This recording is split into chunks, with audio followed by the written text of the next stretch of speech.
Hey class 9, how are you all doing? Well, I'm again back with a new topic. In the last two videos, we tried to understand the location and size of our country India, importance of a standard meridian, and how we selected the standard meridian of 82 degree 30 minute east, right? So now let us move ahead with the new topic, that is India and the world. Now here you can see that India is located to the south of the continent Asia. So you can say that India is a southward extension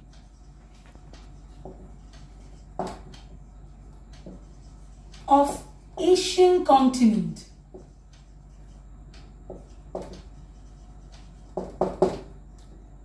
Now, India is centrally located between West Asia and East Asia. So, we can say that it is centrally located between West and East Asia. Connectivity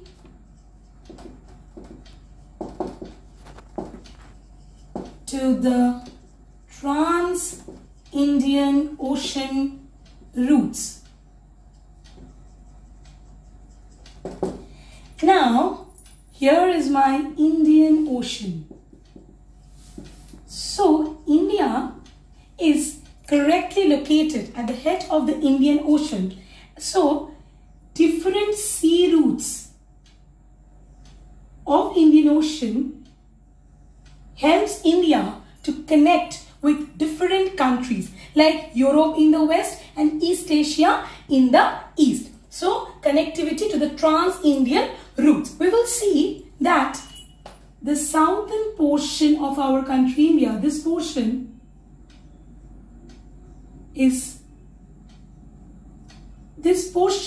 is protruding deep down to the Indian Ocean. What we call this? We call it as a peninsula. This is our Deccan Peninsula. So, the Deccan Peninsula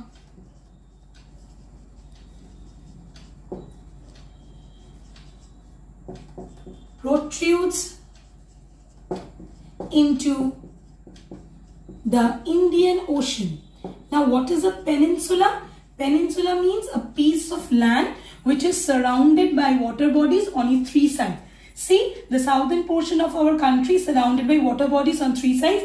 Indian Ocean, here Arabian Sea, and here Bay of Bengal. So, West Arabian Sea, East Bay of Bengal, and South we have Indian Ocean. So, as because the Deccan Plateau protrudes into the Indian Ocean, it helps to connect from the western coast. It helps to connect West Asia,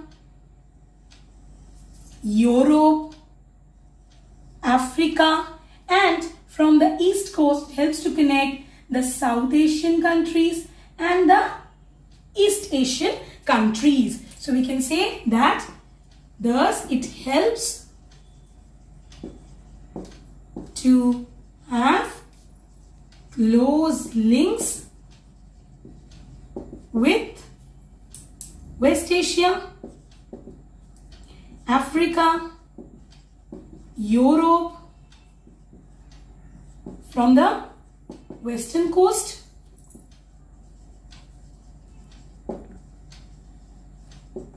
and from the eastern coast,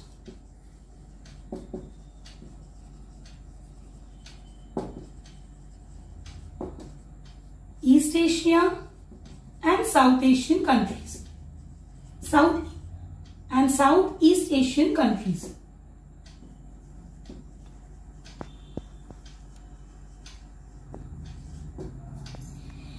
Now, you may have, you will see there are a lot of questions which comes that, wow, what is the significance of India having justifying the naming of Indian Ocean after India? Now, why Indian Ocean is named after India? Because first, it got a strategic location which helps to connect different countries like Africa, Europe, East Asia, West Asia can be easily well connected. We can say it has close links with these countries. India is centrally located between West Asia and East Asia, so it got a strategic location. And the most important part, why we can justify the naming of Indian Ocean after the country India, because of the longest coastline. No other country has the longest coastline on the Indian Ocean like India. So India has the longest coastline on the Indian Ocean. That is why strategically it is very important, and we can justify the naming of Indian Ocean after the country India. Now, as because there we can see that we have a long coastline. So what are the advantages of a long coastline? Let us see that. Advantages of long coastline.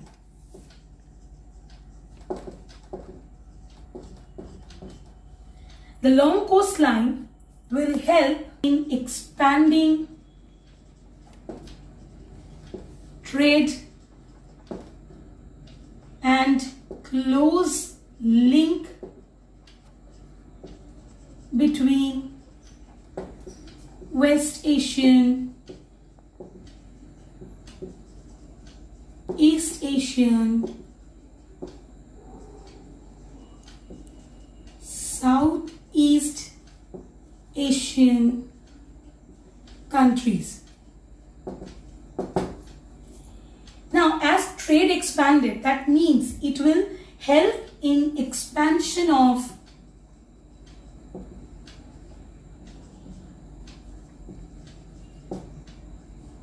export and import, and which will lead to increase in foreign exchange.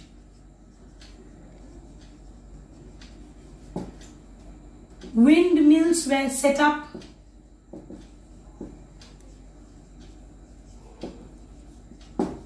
We will also notice that the coastline will actually help in expanding tourism. So, these are the advantages of long coastline. Now, when the trade started with the help of sea routes from India to reach Europe, they have to travel a long distance, which reduced after the opening of Suez Canal in the year 1869. Now, India can reach Europe with the shortest route. Here is the Suez Canal, which connects, here is our Mediterranean Sea, which connects the Mediterranean Sea and the Red Sea. So, with the opening of the Suez Canal, you will see the distance from Europe to India, it has reduced to 7,000 kilometers.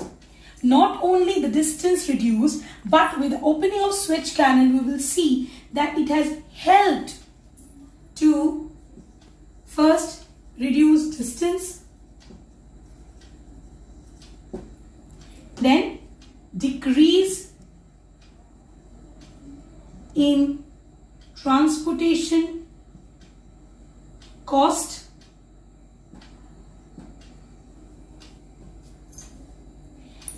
and it has helped in turn in expansion of foreign exchange reserves. So, with the opening of Suez Canal in 1869, the distance from Europe to India has reduced to 7,000 kilometers. It has so somewhere the distance reduced, decrease in transportation cost, and it helped in expansion of foreign exchange reserve. India's relationship with the world have continued through ages, but her relationship through the land routes have a maritime contact. So, during the ancient period or ancient time, when there was a restriction in the usage of sea, that means oceans were not used for trading purpose, then that means what the trading was, how the trading used to take place. The trading used to take place with the help of the land routes. So, we can say that the land routes were the only form of trade, which actually encouraged the trading. Like the various mountain passes in the north have provided passages to ancient travelers.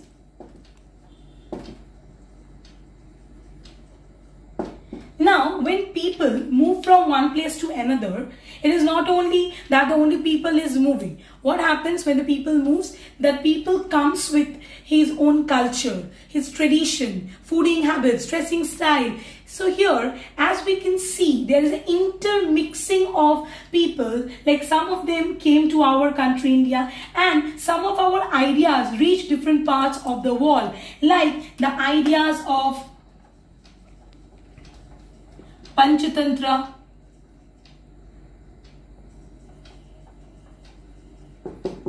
Upanishads, the Indian numerical system,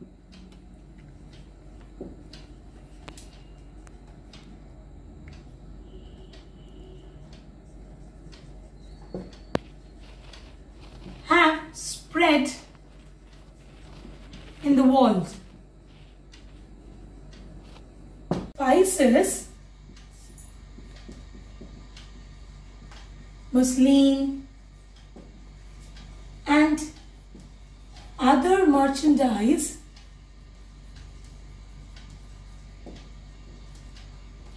were taken from India into different parts.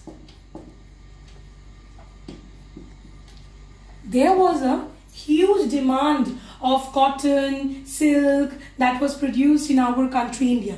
Okay, and also you will see that the spices also were in huge demand.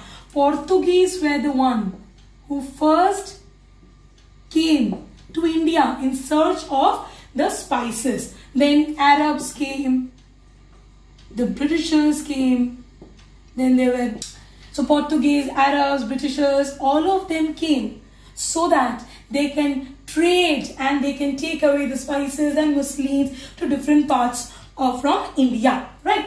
Now, not only that, that we can only see that our culture, our ideas, our spices, muslins are all just taken into different parts, but also we can see that influence of Greek sculpture, then architectural styles of dome, then minarets, which came from West Asia, can also be seen in different parts of our country.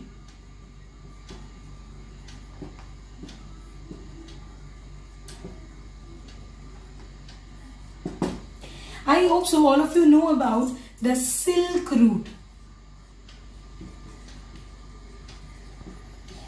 It is a very famous ancient route used for trading, and it connects west and east. It not only helped in the movement of goods from one part to the other, but also it helped in the intermixing of culture, like of China, India, Arabs, then Greek. So it has helped in the intermixing of culture also. So what we can conclude, that land has not provided the routes for only exchange of commodities, but also helped in the exchange of ideas and culture. And the relationship of our country India with the world through the land routes have been there from long time. So the land routes have contributed to establish strong relationships with the world from its maritime contact, right? So now let us move ahead with the next topic. India has 28 states and 8 union territories. States are the territories territories which are governed by state government, and union territories are not states because they are in area wise, they are smaller than states and they are directly governed by the central government. Now, recently, Jammu and Kashmir, which was a state before, is now converted to a union territory. Along with Jammu and Kashmir, Ladakh has also added in the list of union territory. Dadra Nagar Haveli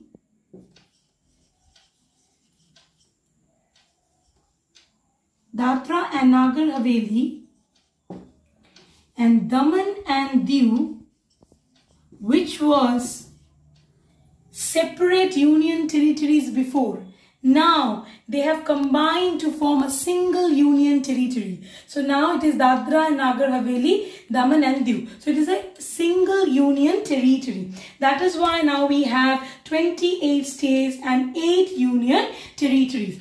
Now India share its land boundaries with some countries like Pakistan, Afghanistan, China, and we call them as the neighbors of our country, India.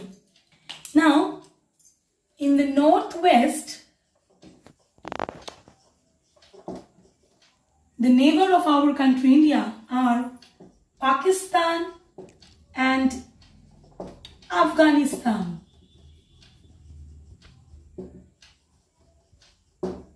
In the north, Nepal and China. In the northeast, Bhutan. In the east, Bangladesh and Myanmar. In the south, Sri Lanka. Southwest, Maldives. So in the northwest we can see Pakistan, Afghanistan, north China, Nepal, in the northeast Bhutan, east Bangladesh and Myanmar, south Sri Lanka, and in the southwest we have Maldives.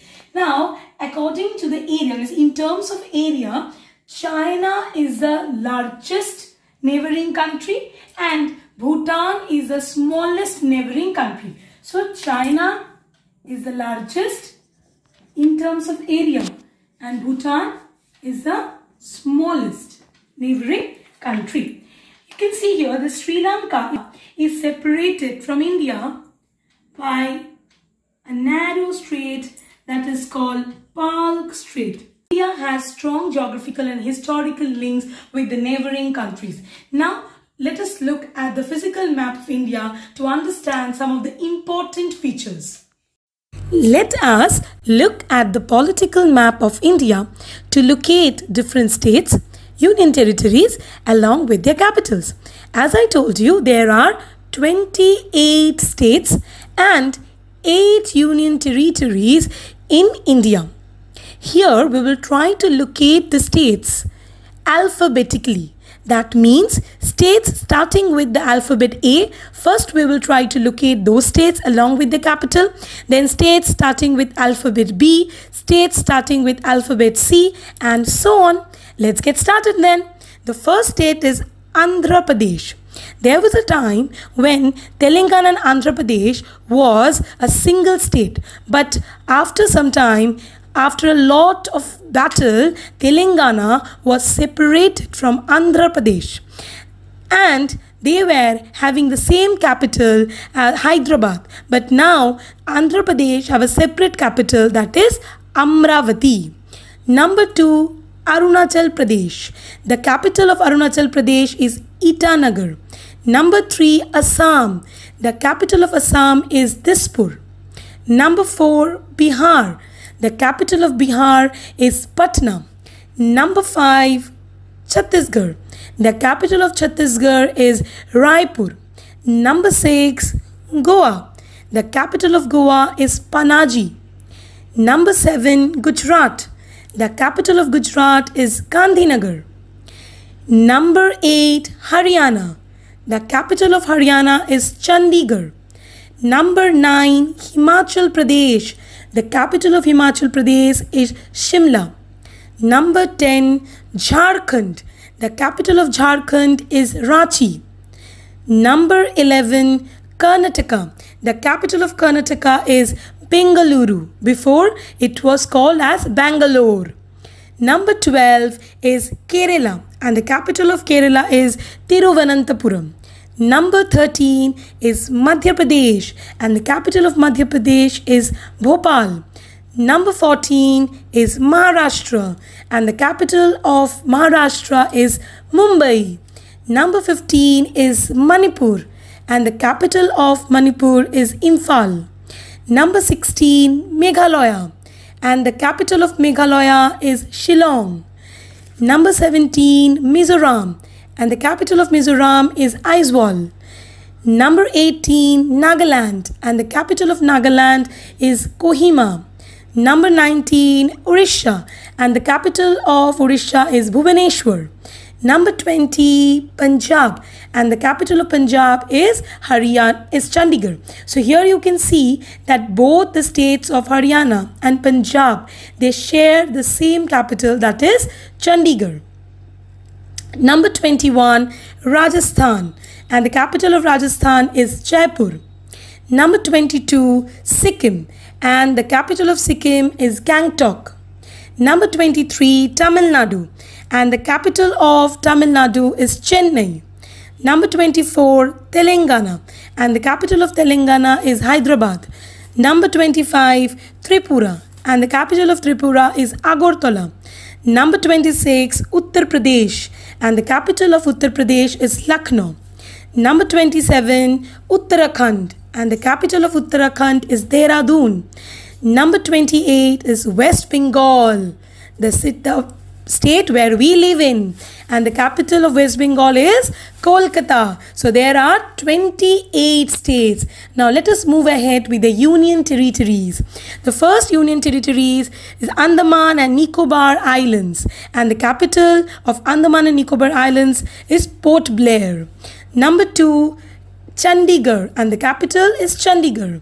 Number 3, Dadra and Nagar Haveli and Daman and Diu. Before, Daman and Diu and Dadra and Nagar Haveli are separate union territories, but now they are joined together and they are once, or we can say, single territory. That is Dadra and Nagar Haveli and Daman and Diu, and the capital is Daman. Next is Delhi, and the capital is New Delhi. Then is Jammu and Kashmir. Now Jammu and Kashmir was a state before, but now it is a union territory. Now Srinagar is a summer capital of Jammu and Kashmir, and Jammu is a winter capital of Jammu and Kashmir. Lakshadweep. Lakshadweep is the next union territory with the capital of Kavaratti. Then we have Puducherry, and the capital of Puducherry is Pondicherry. Then we have Ladakh, which is a new union territory, and the capital of Ladakh is Leh. So here we can easily identify the 28 states along with their union territories. So you people understood the physical map of India. Now let us move ahead. Before the independence, there were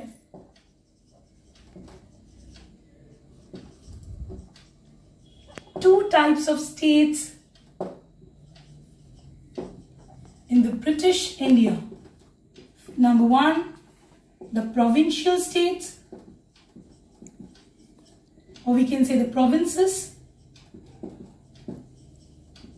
which was under the British rule, and Viceroy was appointed to look after the states. And number 2, the princely states, who were not under the rule of Britishers. They were given autonomous power. So they were ruled by the king, the monarch. So in this chapter, we try to understand the location of our country India, the size of our country India, importance of standard meridian, latitudes, longitudes. We try to understand the relationship of India and the world and the neighboring countries of our country India. I hope so you all understood this chapter. Do read the NCERT book. Do read in between the lines. If you like my content, give a thumbs up, comment below, and don't forget to subscribe. I'm signing off for the day. Thank you.